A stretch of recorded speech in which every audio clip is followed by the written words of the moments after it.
Le président français qui a reçu ces dernières heures, vous le voyez à l'Elysée, le Premier ministre hongrois, Viktor Orban.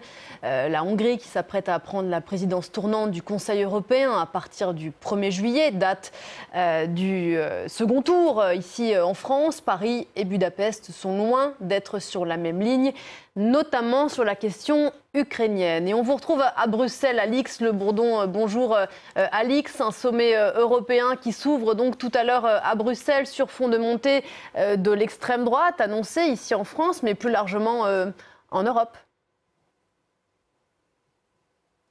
En effet, c'est la deuxième fois que les chefs d'État et de gouvernement se retrouvent depuis le résultat des élections européennes qui a vu une poussée des partis d'extrême droite, mais dans le même temps le maintien d'une coalition centriste autour du PPE, des sociodémocrates et de Renew. Mais des dirigeants comme Olaf Scholz et Emmanuel Macron sortent affaiblis de ce scrutin, alors que dans le même temps, la dirigeante italienne Giorgia Meloni et son parti post-fasciste Fratelli d'Italia sortent plutôt renforcés. D'ailleurs, son groupe politique d'extrême droite au Parlement européen, ECR, a dépassé Renew, dans lequel siège la majorité présidentielle d'Emmanuel Macron. Dans les esprits, aujourd'hui, à Bruxelles, il y a aussi, bien sûr, cette perspective de législative anticipée en France, avec cette inquiétude. Que se passerait-il en cas de cohabitation, notamment avec le Rassemblement national, qui est un parti eurosceptique et un parti sceptique vis-à-vis de l'OTAN. Certains homologues d'Emmanuel Macron se demandent si ça ne va pas entraîner une perte d'influence, bien sûr, de la France